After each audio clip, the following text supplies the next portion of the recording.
2024년 시청 광화문에서 힘차게 부른 찬송가 소리는 세상 사람들에게 단순히 짜증과 소음으로 들리진 않았을까. 네, 충격적이죠. 네, 반갑습니다. 행크 연구소입니다. 오늘은 12.7 연합 예배에 관한 만나교회 김병삼 목사님의 국민일보에 실린 특별 기고 글을 한번 살펴보면서 그에 관한 논평을 하고자 합니다. 2024년 10월 27일 한국교회 200만 연합 예배는 건강한 가정, 거룩한 나라라는 기치 아래 모였다. 그리고 대한민국을 위한 1000만 기독교인 선언문이 발표됐다.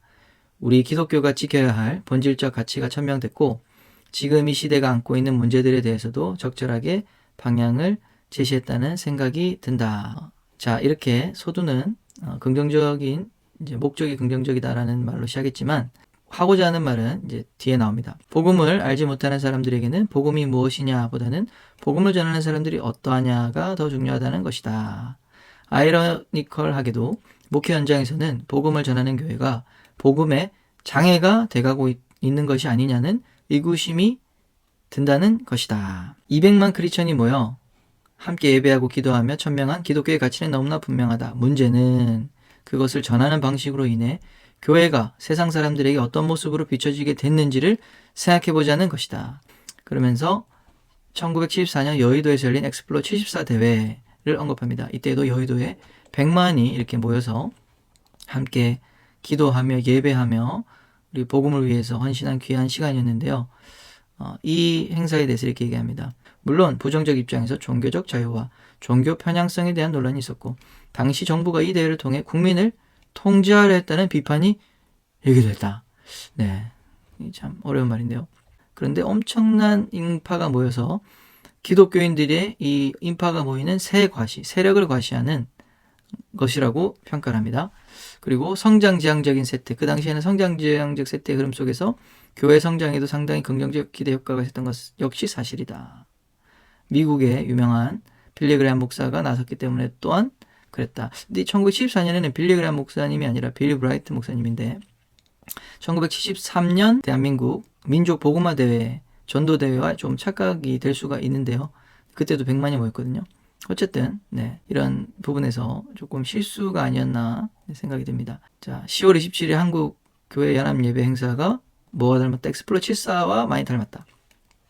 100만이 모였고 여기도 110만이 모였고 하니까 그런데 비슷한 유사한 행사지만은 그 의미에 있어서 방법에 있어서 지금 시대에 느껴지는 것이 다르다는 겁니다. 몇 가지 유감스러운 부분이 있다. 우리가 직면한 축소지향적 사회 속에서 한국교회가 자랑하는 대형 집회가 대한민국 사회에 어떤 영향을 줬을지 생각해보자. 일반 대중에게 어떤 의미가 있을까? 이 12.7 행사가요. 더 이상 힘이나 부를 자랑하는 것이 미덕이 아닌 사회 속에서 200만 명이라는 숫자, 200억 원이라는 액수를 자랑스럽게 기치로 내거는 것이 세상 사람들에게 어떤 이미지로 비춰졌을지 의구심이 간다. 12.7 행사는 기독교 공동체 내부를 결속하며 한국교회라는 커다란 요새를 지었다는 느낌을 지울 수가 없다. 1974년 여의도에서 올려펴졌던 찬송과 기도 소리가 세상 사람들에게 복음에 대한 호기심을 가져왔다면 2024년 시청 광화문에서 힘차게 부른 찬송가 소리는 세상 사람들에게 단순히 짜증과 소음으로 들리진 않았을까. 네, 충격적이죠. 자, 이렇게 이제 대략 이런 흐름으로 얘기를 하셨는데요. 제가 요약을 해보도록 하겠습니다. 첫째, 12.7 연합 예배, 기독교 가치 천명했으나 방법이 잘못됐다.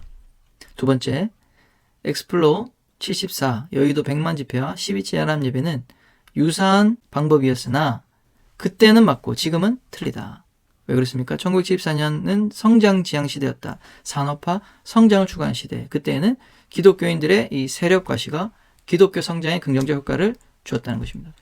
그러나 오늘날 2024년, 50년이 딱 지났네요. 축소 지향 시대에는 지금 그렇다고 합니다. 의도적으로 이것이 세대를 분열시키고 계층을 분열시키는 효과를 줬다. 200만 명, 200억 원 숫자를 내세운 것은 힘과 부를 자랑하는 것이며 세상 사람들은 그것에 대해서 비난하고 싫어한다라고 했습니다. 자, 결론이 뭐죠?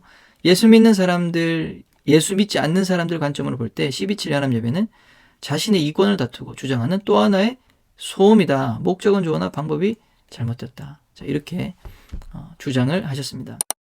이것에 대한 행크 연구소의 논평을 해보도록 하겠습니다. 첫 번째, 엑스플로 74 여의도 100만 집회를 친독재 정부 정치 집회라는 부적절한 잘못된 인식을 가지고 있습니다. 이것은 좌파 역사학자들의 견해를 지금 인용을 하고 계신 거죠. 자, 그 말은 곧 12.7 연합예배가 정치적 도구라는 프레임을 씌우고 있는 것으로 보입니다.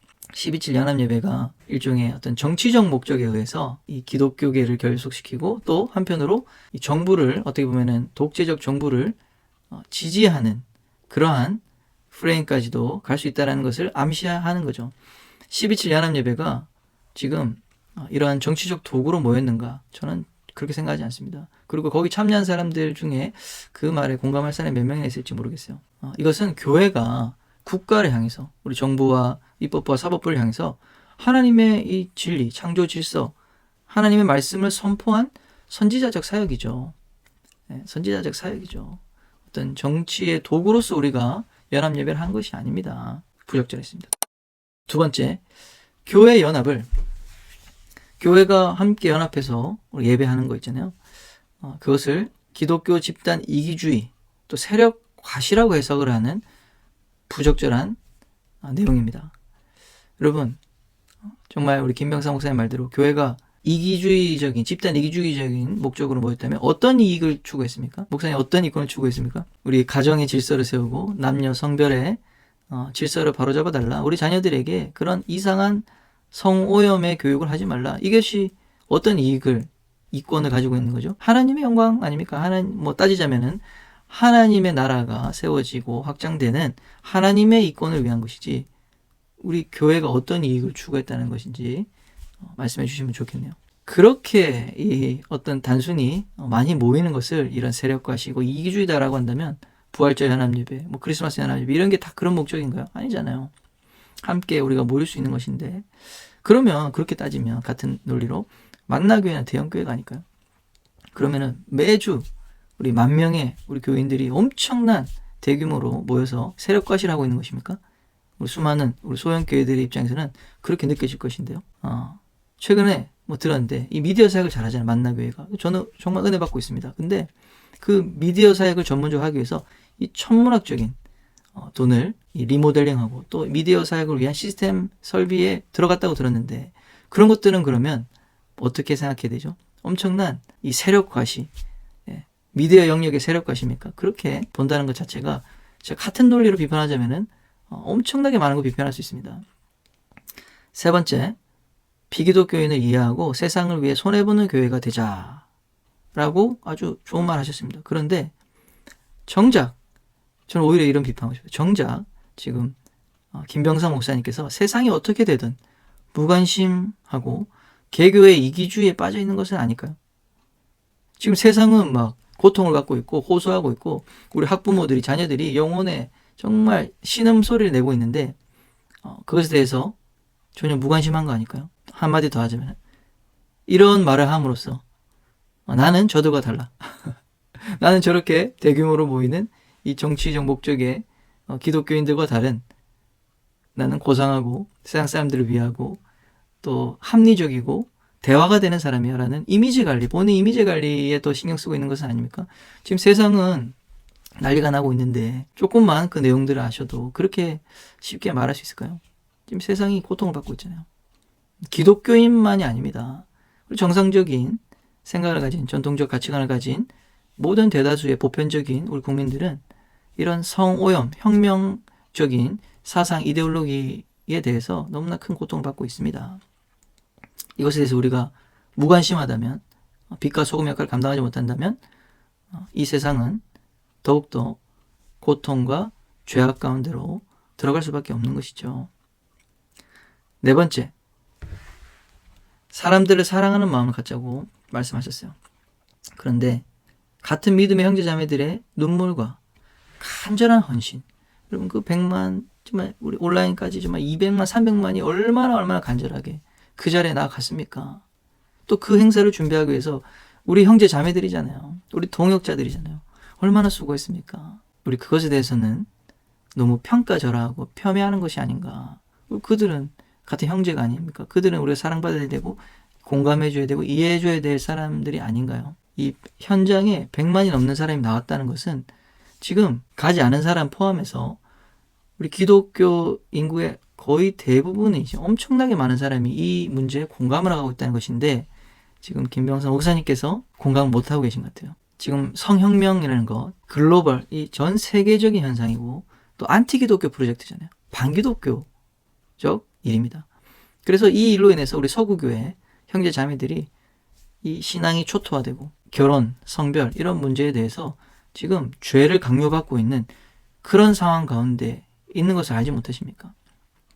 그들에 대한 공감, 그들에 대한 함께 중보하는 마음, 그런 것들을 생각한다면 이러한 행사의 취지를 충분히 이해하셨을 텐데 지금 너무나 사랑하는 마음이 오히려 없지 않은가 한번 생각해 보게 됩니다. 마지막 5번째입니다. 복음 전도 사명을 위한다고 하면서 거룩을 잃고 진리를 말하지 못한다면 어떻게 복음 전할 수 있습니까? 세상 사람들이 복음 전하기 원한다면 이 12.7 행사의 취지를 이해하시고 공감하셔야 될 텐데 지금 전도를 하자고 하면서 거룩을 잃어버리는 사회, 진리를 말할 수 없는 그런 사회, 옳은 것을 옳다고 말하지 못하는 사회에서 무슨 전도를 한다는 거예요? 목사님, 대안을 제시하지 않는 그냥 방법이 잘못되었다 라고 하는 것은 무의미한 칼럼이고 부적절한 글이다. 애통스럽게 생각합니다.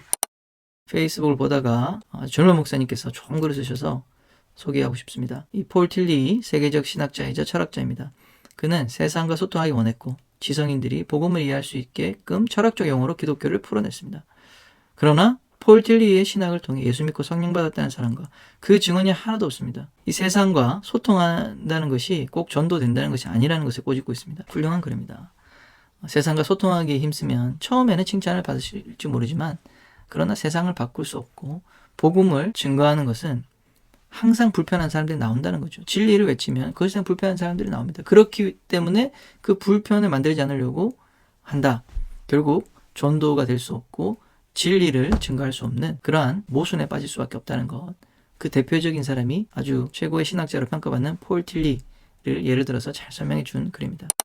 그리고 우리 김병선 목사님 쓰신 글 댓글이 6개 달렸는데요. 하나는 이상한 댓글이고 5개가 전부 다 부정적인, 한번 보실까요? 김병선 목사님이 글을 읽으면서 평소 김병선 목사님의 설교를 은혜받은 정도로서 너무나 황당하고 서운하고 화가 납니다. 그 현장에 와보신지 궁금합니다. 지나가던 시민들이 눈살 찌푸렸다고요? 목사님도 대부분의 여론들이 천편일률적으로 보도하던 내용들을 말씀하시는군요. 오히려 지나가던 버스 안 시민들은 엄지척하면서 응원해주던데요. 그분들이 교회 다니시는 분인지 모르겠습니다. 현장에 있던 경찰분들도 끝나고 해산하던 저에게 수고하셨습니다 하고 인사해주던데요. 누가 우리의 세를 과시하려고 했다고 합니까? 그 자리에 있던 어느 누구도 세를 과시하고 모인 사람들은 없었습니다. 목사님의 이 글은 정말 하나님의 명입니까? 진정 기독교와 교회를 사랑해서 쓴 글입니까?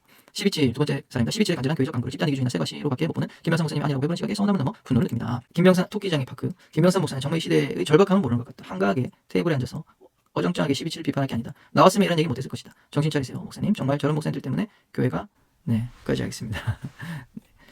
자, 지금 김병선 목사님 사람들에게 어떤 실질적인 관심과 간절함이 있는지 지금 쓰신 글은 조금 부적절한 내용이 많은 것 같습니다.